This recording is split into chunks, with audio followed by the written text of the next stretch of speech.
یا ایھا الذین آمنوا لا یحل لکم ان ترثوا النساء کرہا آمنت باللہ صدق اللہ مولانا العظیم۔ معزز و مکرم سامعین، کروڑا بار شکر ہے اس پروردگار عالم کا کہ جس نے آج کی صبح میں پھر سے زندگی عطا فرمائی اور ہمیں یہ سعادت اور توفیق دی کہ ہم اپنے پروردگار کے ہاں آ کر سجدہ ہوئے۔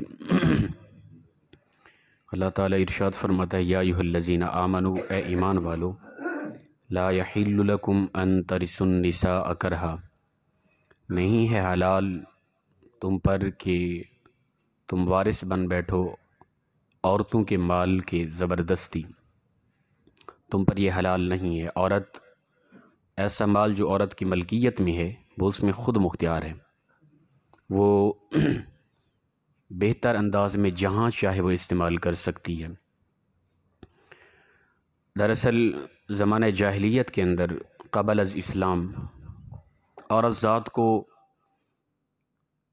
انسان بھی نہیں سمجھا جا رہا تھا۔ عورت کی ملکیت میں جو کچھ بھی ہوتا، وہ اگر شادی شدہ ہے تو وہ اس کا مالک شوہر ہی بن جاتا اس مالیت کا، اگر غیر شادی شدہ ہے تو بھائی ہیں تو وہ مالک ہو جاتے، بھائی نہیں تو باپ مالک ہو جاتا۔ یعنی عورت کی کوئی اہمیت و حیثیت نہیں ہوتی تھی، عورت کسی بھی مال کی خود مختار نہیں ہوتی تھی۔ اسی لیے اسلام نے، بلکہ یہاں تک بھی کہ اگر جو حق مہر دیا نکاح کے وقت، اس کے مالک بھی شوہر بن جاتے، وہ اپنی مرضی سے استعمال کرتے، تو اسلام نے اس چیز کی تردید کی ہے، فرمایا تمہارے لیے حلال نہیں ہے کہ تم وہ مال جو عورت کی ملکیت میں ہے اس پر زبردستی مالک بن جاؤ۔ ہاں، ایک الگ چیز ہے کہ عورت اپنا مال شوہر کو دے دیتی ہے، عام طور پہ معاشرے میں ہوتا یہی ہے، ٹھیک ہے نا۔ آپ میں سے کوئی بھی ایسا نہیں ساتھی کہ جس کے ہاں گھر اہلیہ اپنا مال کوئی پیسہ رقم ہے وہ خود مختار بن جائے اور آپ کو اس کی طرح اس کے قریب تک نہ آنے دے، ایسا نہیں ہے، ٹھیک ہے نا۔ یقیناً وہ صلح کے ساتھ آپ کو ہی دے دیتی ہے، ایک حقیقت ہے، لیکن زبردستی اس کا وارث بن جانا اور اس کے کہنے کے مطابق یا اس کی سوچ کے مطابق کہیں بھی خرچ نہ کرنا، اپنی من مانی کرنا، یہ چیز حلال نہیں ہے۔ یہ زمانہ جاہلیت کی سوچ فکر تھی، اللہ تعالیٰ نے اور اسلام نے اس کی آ کر تردید کر دی ہے۔ وَلَا تَعْضُلُوهُنَّ لِتَذْهَبُوا بِبَعْضِ مَا آتَيْتُمُوهُنَّ إِلَّا أَن يَأْتِينَ بِفَاحِشَةٍ مُبَيِّنَةٍ، اور فرمایا کہ تم زبردستی ان سے نہ لو اس میں سے کچھ بھی جو تم نے ان کو دیا، حق مہر میں سے جو تم نے ان کو دیا، تو ان سے زبردستی کچھ بھی نہ لو، إِلَّا أَن يَأْتِينَ بِفَاحِشَةٍ مُبَيِّنَةٍ، مگر یہ کہ وہ بے حیائی کی طرف آ جائیں کھلم کھلا۔ عورت ذات اگر اس مالیت کی وجہ سے بے حیائی کی طرف آ رہی ہے یا غلط کام پر اس مال کو لگا رہی ہے، پھر ان پر تم سختی کر سکتے ہو۔ اور اسی طرح فرمایا وَعَاشِرُوهُنَّ بِالْمَعْرُوفِ، تم ان کے ساتھ رہو بھلائی کے ساتھ۔ اگر عورت کوئی بعض اوقات کوئی غلطی ہو جاتی ہے، بے حیائی ایک الگ چیز ہے، عام طور پہ کوئی خطا اگر عورت سے ہو جاتی ہے تو عورت کو اللہ نے مرد کی بنسبت آدھا عقل عطا کیا ہے، عورت ناقص العقل ہوتی ہے، یاد رکھیں۔ جب میں اور آپ اس بات کو ذہن نشین کر لیں گے نا کہ عورت کو اللہ نے ناقص العقل پیدا کیا مرد کی بنسبت، اسی لیے تو عورت کو حاکم نہیں بنایا گیا نا، اس لیے تو عورت کو اللہ تعالیٰ نے کبھی بھی نبی بنا کر نہیں بھیجا، ہمیشہ 1,24,000 کم و بیش پیغمبر جو بھی ہے وہ مرد ہی تھے، اور پھر حاکم مرد کو ہی بنایا، الرجال قوامون علی النساء، مرد ہی حاکم ہے۔ عورت اس قدر قابل نہیں ہے کہ وہ معاشرے میں نظام کے حوالے سے کوئی فیصلہ کر سکے، لیکن ہمارے ہاں پاکستان میں تو حاکمیت چلتی رہی نا خواتین کی، یہ چیز شرعاً حرام ہے، یاد رکھیں۔ اگر کوئی بھی ساتھی اس پارٹی کا بیٹا ہے، کوئی حضرت نہ فلاں فلاں، میں شریعت کی بات کر رہا ہوں، ٹھیک ہے، بالکل جائز نہیں ہے، حرام ہے، کیونکہ عورت مردوں پر حاکمیت کرے اور وہ فیصلہ کرے، اس فیصلے کے مطابق مرد اپنا نظام زندگی چلائیں، یا کسی ایک ریاست کی حاکم اور ریاست کے فیصلے ایک عورت کے سپرد کیے جائیں، اس سے بڑی انتہا کی جہالت کوئی نہیں، یاد رکھیں۔ سب سے بڑا پاگل پن ہے کہ ایک خاتون کو حاکم بنا دیں اور وہ پورے ایک ریاست کا ملک کا نظام چلائے اور اس کے فیصلے کرے، یہ شرعاً جائز نہیں ہے، اللہ کا بھی یہ اصول نہیں ہے، ٹھیک ہے نا۔ نہ کوئی پیغمبروں میں سے کوئی عورت نبی بن کر آئی، نہ اللہ نے عورت کو حاکم بنایا بلکہ مرد کو ہمیشہ کے لیے حاکم بنایا. عورت ناقص العقل ہوتی. اس لیے تو اللہ تعالیٰ نے عورت کو طلاق کا یعنی یہ سپرد نہیں کیا کہ عورت طلاق دے سکے، اتھارٹی نہیں دی. ٹھیک ہے نا. اگر یہ بات ہوتی تو کم از کم عورت کو یہ پاور دی جاتی کہ عورت بھی طلاق دے سکتی، مرد کو نہیں دی گئی. کیوں؟ اس لیے عورت ناقص العقل ہے. مرد کی بنسبت عورت کے اندر پاگل پن ہوتا ہے. اگر یہ پاور اور یہ اتھارٹی عورت کو دی جاتی طلاق کے حوالے سے، آئے روز طلاقیں ہوتی، معاشرے کا نظام نہ چل سکتا.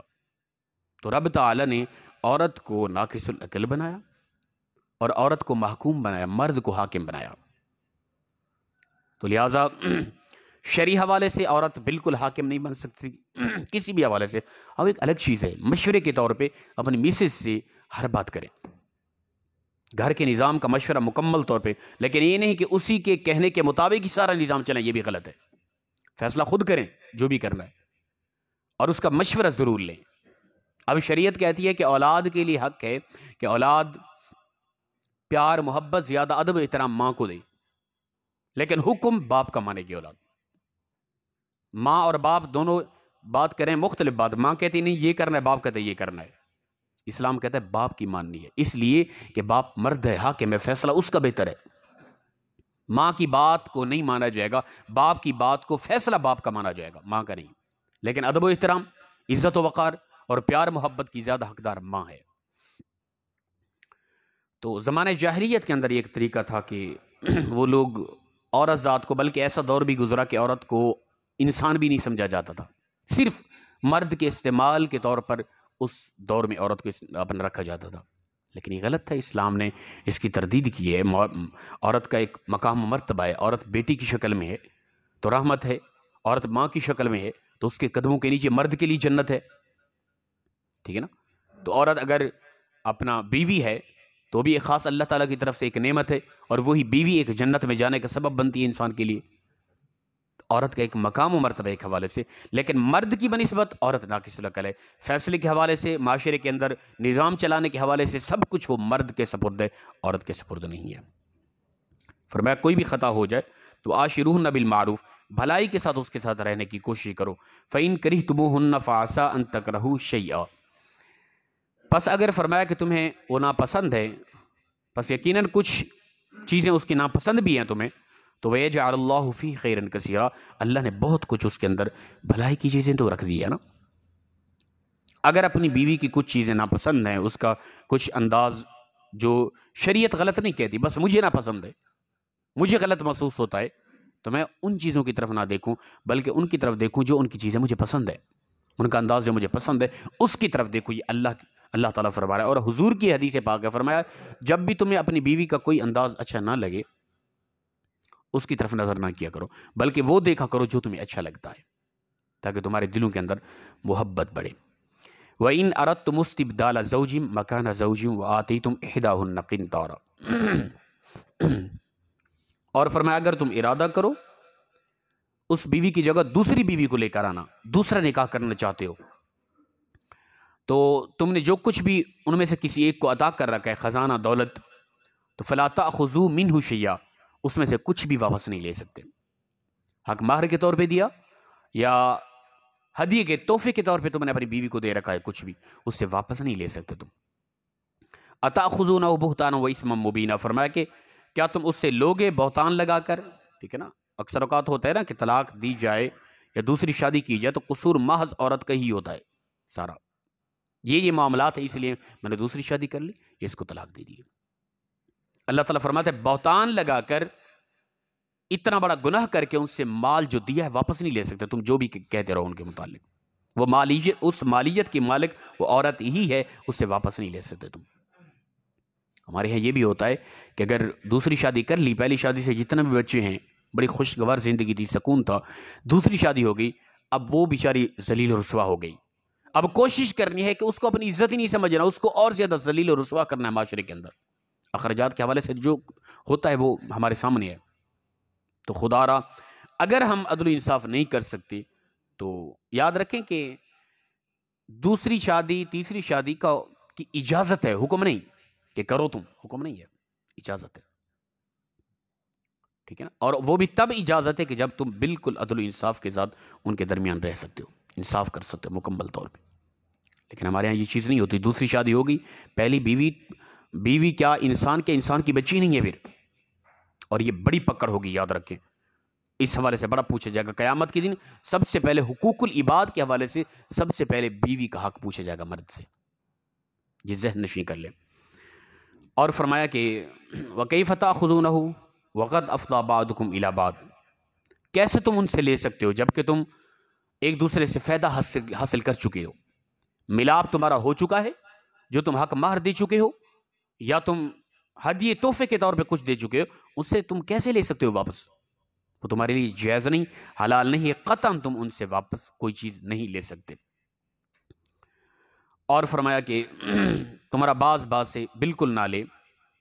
اور وَأَخَذْنَ مِنْكُمْ مِيثَاقًا غَلِيظًا، اس لیے کہ تم ایک دوسرے کے ساتھ پختہ عہد کر چکے. نکاح تمہارا ہو چکا تھا نا پہلے.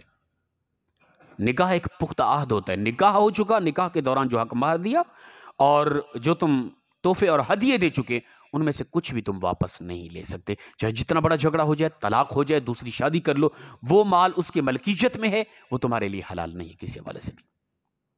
تو یہ زمانہ جاہلیت میں ہوتا تھا، جو مال دیا اور شادی کر لی تو اس کو ویسے طلاق دے دی، یا ویسے طلاق ہی نہیں دی پھر بھی اسے سب کچھ غصب کر لیا. تو اس جاہلیت کے دور کے اندر ان جہلاء کا یہ طریقہ تھا. اگر ہمارے ہیں اس دور کے اندر ایمان کا دعویٰ کرنے کے باوجود یہ کر رہے ہیں، تو پھر ہمارے اندر ان جہلاء کے اندر کوئی فرق نہیں رہا ہے.